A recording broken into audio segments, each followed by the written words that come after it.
오늘 부활 후 제6주를 맞이하여 예배드리는 우리 사랑하는 성도들의 삶과 가정과 일터 위에 부활하셔 지금도 우리 가운데 함께 하시고 역사하시는 주님의 크신 은혜와 사랑이 가득하시기를 간절히 축복합니다. 특별히 어버이 주일입니다. 우리 사랑하는 모든 어버이들을 위해 우리 주님의 위로와 격려로 남은 여생도 건강하시고 행복하게 살아가시는 은혜가 있기를 간절히 축복합니다. 사랑하는 성도 여러분, 세상에 당연한 사랑은 없다고 합니다. 하지만 우리는 부모님의 사랑만큼은 공기처럼 당연하게 여기며 살아왔는지 모르겠습니다. 부모님은 당신의 계절을 다 써서 우리의 봄을 피워내신 분들이십니다. 굽어진 등과 거칠어진 손마디는 우리가 세상을 곱게 뻗어나갈 수 있게 지탱해 주신 사랑의 훈장입니다. 어릴 때는 몰랐습니다. 밥이 차려져 있는 것이 당연한 줄 알았고, 아플 때 곁에 있어 주시는 것이 당연한 줄 알았고, 필요할 때 도와주시는 것이 당연한 줄 알았습니다. 그러나 시간이 지나고 나이가 들수록 알아가게 됩니다. 모든 것은 당연한 게 아니었다는 것을. 그것은 희생이고 눈물이고 기도였다는 것을. 그것은 오래 참고 믿고 바라고 기다려준 사랑이었음을 알게 됩니다. 오늘 어버이 주일은 부모님들의 그 숭고한 헌신 앞에 감사를 헤아리며 부모를 허락해 주신 하나님을 예배하면서 또 부모를 축복하는 마음으로 예배를 드리는 주일입니다. 어버이 주일을 맞이하며 지금 우리 곁에 부모가 된 모든 어버이들과 축복의 인사를 나누기를 원합니다. 우리의 부모님들을 생각하며 감사의 마음을 담아 전우자분들과 함께 인사해 봅시다. 이렇게 말합니다. 고맙습니다. 사랑합니다. 축복합니다. 마음을 담아 한번 전우자분들과 인사 나눠보십시다. 시작. 고맙습니다. 사랑합니다. 축복합니다.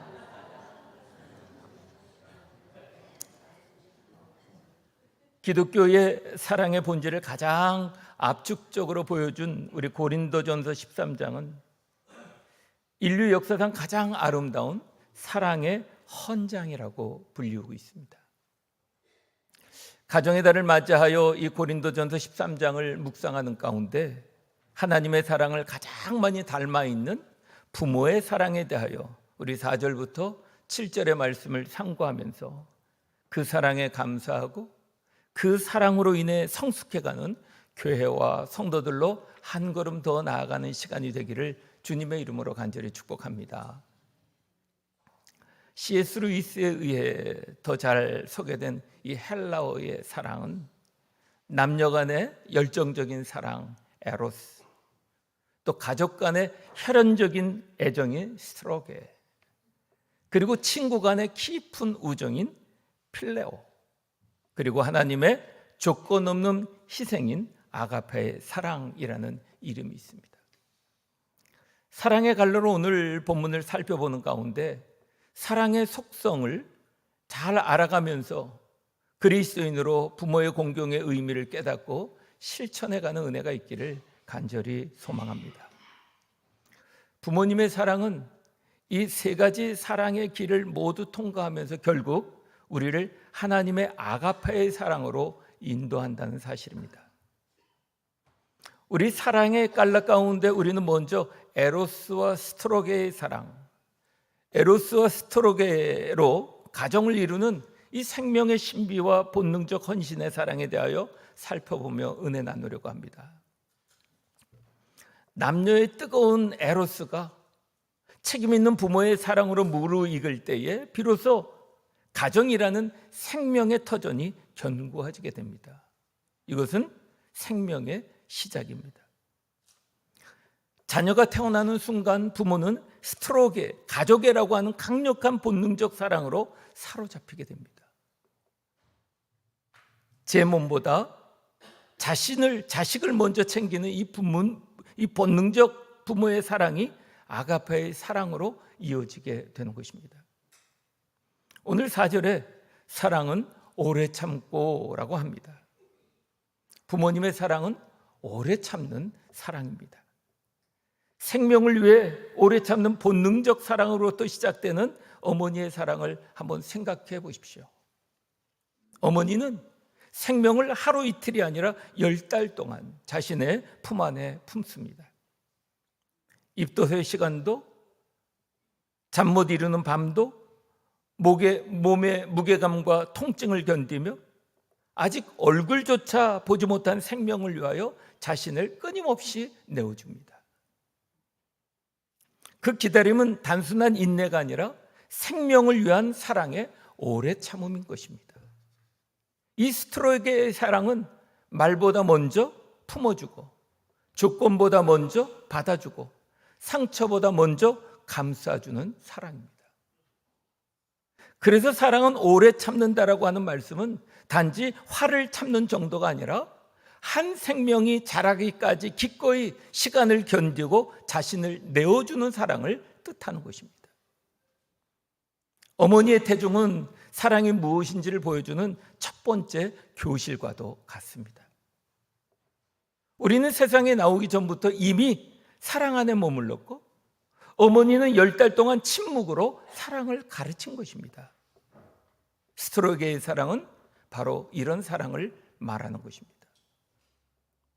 힘들어도 품어주는 사랑, 기다리며 자라게 하는 사랑, 대가 없이 돌보는 사랑, 존재 자체를 기뻐하는 사랑. 그러므로 어머니가 부모를 품는 모습은 13장 4절에 오래 참는 사랑을 가장 실질적으로 보여주는 그림과 같습니다. 5절에 사랑은 자기의 유익을 구하지 아니하며 라고 말씀합니다. 이 말씀은 부모가 자녀를 길러내는 사랑입니다. 그렇습니다. 부모는 자녀를 키우며 많은 것을 포기합니다. 자신의 시간을 포기합니다. 잠을 포기합니다. 쉼도 포기합니다. 때로는 물질과 기회도 포기합니다. 더 나아가 자신의 꿈과 계획도 포기하기도 합니다. 포기하며 마음이 아프지만 자녀의 웃음과 성장을 기쁨으로 여기며 대가를 계산하지 않고 포기합니다. 아픈 아이 곁에서 밤을 새우기도 하고, 좋은 것을 먹이기 위하여 자신을 아끼기도 하며, 자녀의 미래를 위하여 오늘의 수고를 견디는 그 모습 속에서 자기의 유익을 구하지 않는 사랑이 담겨 있음을 깨닫게 되는 것입니다. 세상의 사랑은 종종 내가 행복하기 위하여 대상을 찾아 사랑합니다. 그러나 부모의 사랑은 그저 자녀를 살리기 위하여 자신을 내어줍니다. 그래서 부모의 사랑은 희생을 선회로 계산하지 않는 것입니다. 아이의 발걸음이 곧 기쁨이 되고, 아이의 평안이 곧 자신의 위로가 됩니다. 우리는 부모님이 베푸신 그 본능적인 원초적인 스트로게의 사랑의 덕분에 오늘 우리가 이 자리에 있다는 것을 기억해야 될 것입니다. 그렇다면 당연하게 여겼던 그 희생에 감사하는 것이 공경의 출발이지 않겠습니까? 자녀들은 종종 큰 것을 해드려야 공경이라고 생각합니다. 물론 부모님을 돌아보고 섬기는 것은 참 중요합니다. 그러나 부모님이 가장 듣고 싶은 말은 거창한 말이 아닐 수 있습니다. 정말 마음을 담아 고맙습니다. 사랑합니다. 그때 참 수고가 많으셨습니다. 제가 이제야 어머니, 아버님의 마음을 알겠습니다. 그 말 한마디가 부모님의 긴 세월을 위로할 수 있다는 것입니다.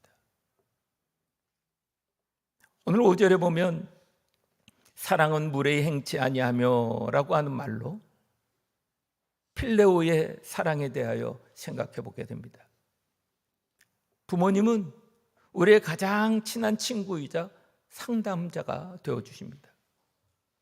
물론 완전한 상담자로 친구가 아니었을지라도 부모는 이제 입을 뗀 아이가 물이라는 단어 한마디에 물 줄까? 이렇게 대답합니다.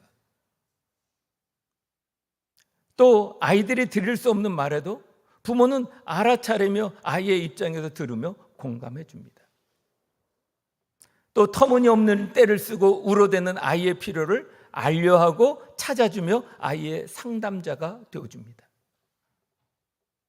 사춘기 힘겨루기를 하며 어그장을 놓는 자녀들로 속이 부글부글하지만 자녀를 이해하고 도와주려고 자녀의 속도에 맞추어 함께 가려는 존중과 동행의 사랑을 합니다.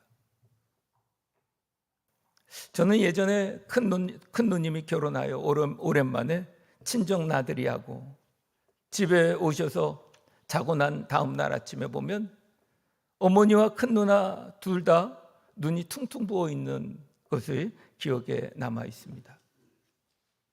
오랜만에 친정 나들이를 한 누나는 어머니께 그동안 고된 시집살이를 이야기한 것 같았습니다. 어머니는 그 어려운 시간을 지나는 딸로 마음이 아프셨겠지만 아마 그 모든 이야기를 다 들어주며 함께 눈물을 흘리고 위로하고 격려하셨던 것 같습니다. 어머니의 아픈 시간 속에는 가정을 이룬 딸이 성장하고 성숙해가는 시간으로 믿어주는 격려와 존중의 사랑, 필레오의 사랑으로 함께하였던 것으로 기억됩니다. 부모님의 사랑은 자녀가 성장함에 따라 일방적인 돌봄에서 인격적인 사귐, 필레오의 사랑으로 우리와 함께하는 사랑이었다는 것을 알게 됩니다. 따라서 우리 부모의 공경의 핵심은 우리도 한 분의 독립된 인격체로 존중하는 것입니다. 부모님께 여전히 기대고 바라며 나를 뒷바라지하는 존재로만 보는 것이 아니라 필레오, 우정적 사랑의 예의를 갖추는 것입니다. 나이가 들어가면 부모는 약해집니다. 실수하게 마련입니다. 그것을 수용해 드리는 것. 그럴 때 자녀가 부모께 필레오의 사랑을 함께 누리는 것이고 부모님은 비로소 자녀의 키운 보람과 존엄을 느끼게 되는 것입니다. 부모님의 삶, 부모님의 의사결정에 필레오의 우정의 사랑으로 보람과 존엄을 느끼도록 섬기며 사랑하고 들어주는 사랑하는 교회와 성도들이 되시기를 주님의 이름으로 간절히 축복합니다. 오늘 본문의 7절 보면 사랑은 모든 것을 참으며 모든 것을 믿으며 모든 것을 바라며 모든 것을 견디느니라 라고 합니다. 이 사랑의 조건을 넘어 끝까지 품는 아가페의 사랑이 담겨 있습니다. 아가페는 단순한 감정이나 호감이 아니라 상대의 가치와 존재를 위해 자신을 내어주는 희생적인 사랑이며 끝까지 포기하지 않는 사랑을 말하는 것입니다. 그래서 부모의 사랑은 아가페의 모습을 가장 가까이 닮아 있고 부모의 사랑이 위대한 이유는 결국 아가페, 희생적인 사랑을 닮아 있기 때문인 것입니다. 아가페는 상대의 조건 때문이 아니라 그럼에도 불구하고의 의지적인 사랑입니다. 밤새우는 아이를 품고 반복되는 실수를 감당합니다. 사춘기의 거친 말과 행동을 견디고 철없는 시간을 기다려줍니다. 가능성을 끝까지 믿어주고 공부가 부족해도 인생이 흔들려도 길을 잃은 것처럼 보여도 끝까지 믿어줍니다. 그것은 부모의 사랑이 완벽해서가 아니라 그 불완전한 사랑의 조각들 속에 우리를 끝까지 포기하지 아니하시는 하나님의 원형적인 사랑으로 사랑하기 때문에 믿어주는 사랑입니다. 부모님이 그 믿음이 우리를 여기까지 살게 한 것입니다. 절망 속에서도 부모는 자녀를 향한 희망을, 실패 속에서도 부모는 미래를 바라보고 아픔 속에서도 회복을 기대하며 방황 속에서도 돌아올 날을 기다립니다. 마치 탕자를 기다렸던 아버지처럼 부모의 사랑은 끝까지 문을 열어두는 것입니다. 그뿐이겠습니까? 끝까지 포기하지 않고 견디는 사랑입니다. 견딘다고 하는 것은 단순한 인내가 아닙니다. 사랑 때문에 무너지지 않는다는 것입니다. 때로 자신의 꿈을 내려놓고 눈물로 기도하며 외로운 시간을 지나면서도 부모는 자녀를 향한 사랑을 결코 놓지 않습니다. 그래서 부모의 사랑은 잘할 때만의 사랑이 아니라 실패해도 남아있는 사랑이며 멀어져도 기다리는 사랑인 것입니다. 그렇습니다. 우리가 방황할 때 부모님은 참으셨고 우리가 실패할 때도 끝까지 믿어주셨으며 우리가 바로 서기를 눈물로 바라셨고 그 모든 세월의 무게를 몸으로 견뎌오셨습니다. 이 네 가지 모든 것은, 이 네 가지 모든 사랑은 죄된 인간의 본성으로는 불가능합니다. 오직 하나님이 부모의 마음속에 심어준 아가페의 조각이기에 가능한 일이라고 하는 것입니다. 부모님의 사랑은 에로스라고 하는 사랑이 시작되어 스트로게의 사랑으로 우리를 보호해 주셨고 필레오의 사랑으로 우리와 동행해 주셨으며 마침내 아가페로 우리를 완성하셨습니다. 부모는 자녀에게 하나님의 사랑인 아가페의 사랑의 조각으로 자녀에게 사랑을 베풉니다. 때문에 하나님은 자녀에게 그 사랑을 당연히 여기지 말고 공경으로 응답하라고 말씀하시는 것입니다. 사랑하는 성도 여러분, 하나님 사랑과 이웃사랑을 실천하라고 주신 10계명에 이웃과의 관계에서 가장 먼저인 제5계명이 바로 내 부모를 공경하라입니다. 이에 대하여 사도 바울은 부모를 공경하는 자에게 에베소서 6장 3절에 내가 잘되고 땅에서 장수하게 되리라 라고 하는 약속을 선언했습니다. 이 약속은 기복적인 선언이 아닙니다. 사랑의 질서를 지키는 공동체가 누리는 영적 건강함의 선언인 것입니다. 따라서 내가 잘되고 장수하리라고 하는 말씀은 보상이 아니라 하나님의 사랑 아가페를 실천하는 자가 누리는 이 땅에서의 당연한 영적 질서라고 하는 것입니다. 그렇습니다. 이 땅에서의 영적 질서를 누리는 공경이라고 하는 헬라어 티마오는 단순한 예의가 아닙니다. 이 티마오라고 하는 공경은 귀하게 여기다, 가치 있게 대하다, 존중하다, 무게 있게 여긴다는 뜻을 가지고 있습니다. 즉 부모의 사랑과 존재를 실수한다 할지라도 약하다 할지라도 결코 가볍게 여기지 말고 존귀히 여기라는 의미입니다. 따라서 공경은 먼저 부모의 희생을 기억하는 것입니다. 보이지 않게 흘린 눈물, 묵묵히 감당한 책임, 참고 견딘 시간들, 나를 위해 포기했던 부모의 희생, 아가페의 사랑을 아는 사람은 부모의 희생을 결코 가볍게 여기지 않습니다. 그리고 감사는 공경의 시작입니다. 공경은 부모를 인격적으로 존중하는 삶입니다. 어릴 때는 보호받는 대상이었지만 성장할수록 부모는 연약한 한 인간임을 깨닫게 됩니다. 공경은 연약함 속에서도 존귀한 존재로 대하는 삶의 태도입니다.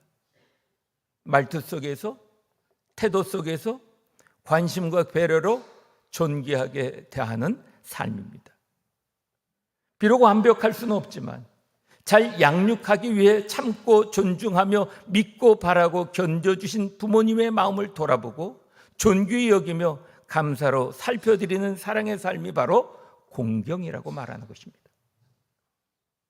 그리고 무엇보다 받은 것을 다음 세대에게 흘려보내는 것입니다. 이것이 부모의 사랑을 헛되이 하지 않는 삶인 것입니다. 그래서 이로써 내가 잘되고 땅에서 장수하리라고 하는 의미는 단순히 복받는 공식이 아니라 공경의 질서 안에서 있는 삶이 세상을 또 사람을 건강하게 세운다는 가르침인 것입니다. 따라서 부모의 삶을 기억하고 공경할 줄 아는 사람은 감사를 앓고 관계를 소중히 여기며 사람의 가치를 배우며 사는 사람입니다. 그 삶이 결국 공동체를 살리고 자신의 인생도 풍성하게 만드는 것입니다. 따라서 공경은 단순한 복종이 아니라 사랑을 기억하고 존재를 귀히 여기며 감사로 반응하고 받는 사랑을 이어가며 세상을 사랑으로 일구어가는 세상을 밝히는 삶인 것입니다. 사랑하는 성도 여러분, 이번 어버이 주일에는 부모님의 거친 손과 그분 등 뒤에 숨겨진 하나님의 사랑, 아가페의 그 귀한 조각들을 많이 발견할 수 있기를 바랍니다. 그리고 그 사랑은 언제까지나 떨어지지 아니하되라는 말씀을 따라 부모님께 마음 다한 공경의 실천으로 응답하는 사랑으로 늘 이어가시기를 간절히 소망합니다. 부모님이 이미 돌아가신 성도들도 그 사랑이 하나님의 사랑이었음을 깨닫고 위로받기를 원합니다. 사랑하는 궁정의 성도 여러분, 우리 모두 이 귀한 사랑을 부모 세대에게, 자녀와 이웃에게 흘려보내며 땅에서 잘되고 건강한 세상을 일구어가는 거룩한 통로로 살아가시기를 우리 주 예수 그리스도의 이름으로 간절히 축원합니다.